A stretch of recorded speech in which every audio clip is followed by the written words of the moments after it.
안녕하세요. 상속마스터 정비원입니다.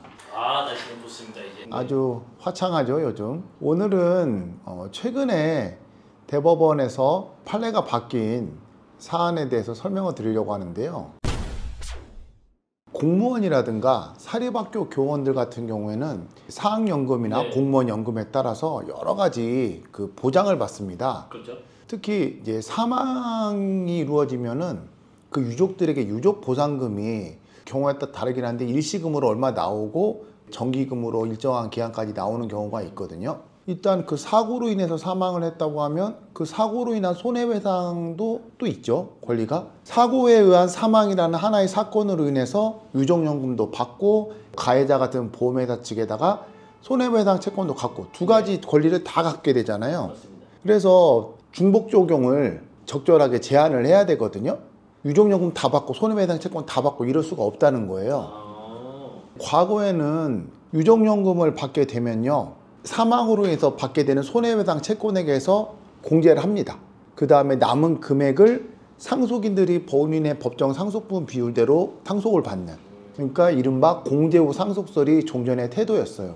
그런데 이게 이번에 상속 후 공제설로 바뀐 거죠. 손해배상 채권을 각자의 법정 상속분 비율대로 상속을 받은 다음에 거기에서 유족연금을 받는 사람이 그 손해배상 채권에서 공제를 하는 거죠.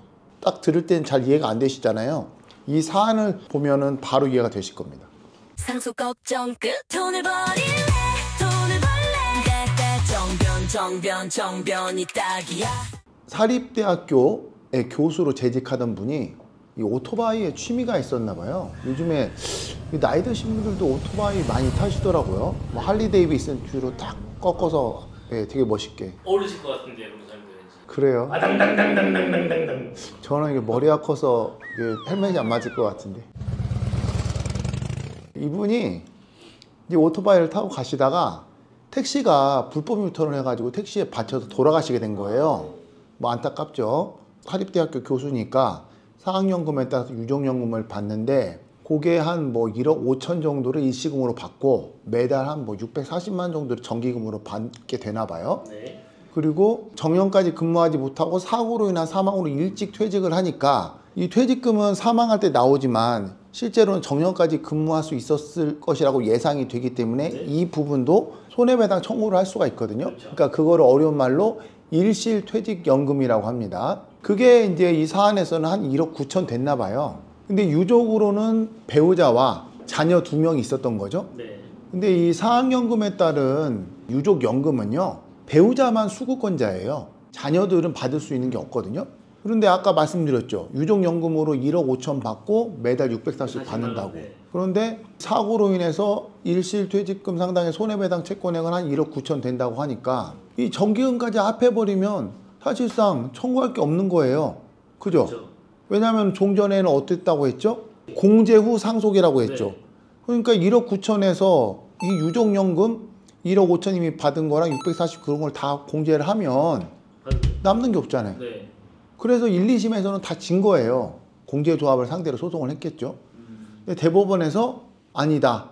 일시퇴직금 상당의 손해배상 채권을 법정 상속분 비율대로 상속한 다음에 실제로 유족연금을 받는 수급권자만 거기에서 공제를 해야 된다. 이렇게 봐서 수급권자가 아닌 자녀들에 대한 판단 부분을 이제 파기한 거죠.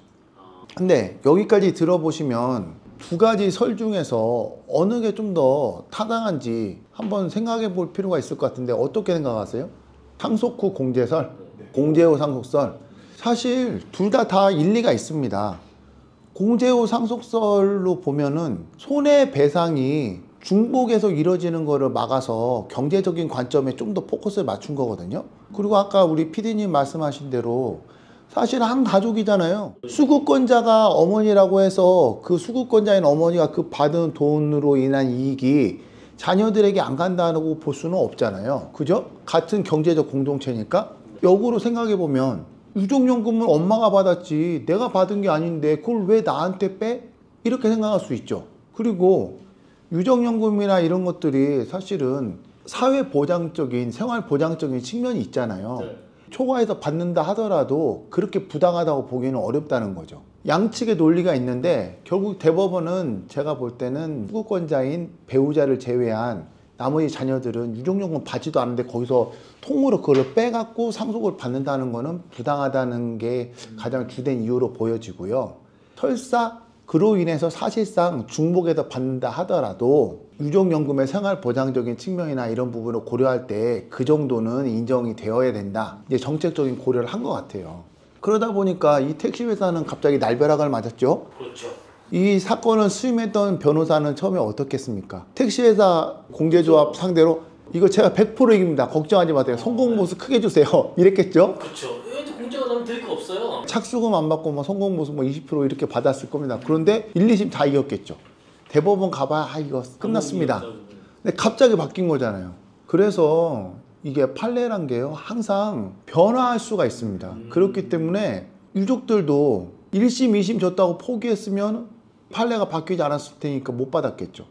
그러니까 항상 판례가 있다 하더라도 자기 주장에 논리가 있고 근거가 있다고 하면 끝까지 다퉈볼 필요가 있는 겁니다. 그래서 변호사의 역할이 중요한 거죠. 자꾸 변호사들이 그렇게 주장을 하면서 해야 판사들도 달리 판단할 수 있는 게 있으니까. 모르면 돈을 벌여 알면 돈을 벌어 네 미래가 달렸어 지금 클릭해. 오늘은 일실퇴직연금과 유족연금과의 관계에 대해서 공제 후 상속설 또는 상속 후 공제설 어느 것이 타당한지에 대해 살펴봤는데요. 대법원 전원 합의체로 상속 후 공제설로 판례가 바뀌었습니다. 그렇기 때문에 혹시라도 앞으로 이런 사고가 발생할 경우에는 유족연금을 받더라도 손해배상 채권에서 공제가 되는 것은 실제 유족연금을 받은 수급권자에 한해서만 공제가 되기 때문에 꼭 손해배상 청구 소송을 할 때 이 판례가 바뀌었다는 걸 염두에 두셔서 손해를 보는 일이 없도록 유의하시기 바랍니다. 이상 상속마스터 정변이었습니다. 여러분들의 구독과 좋아요 부탁드립니다. 감사합니다. 정변만 믿어봐.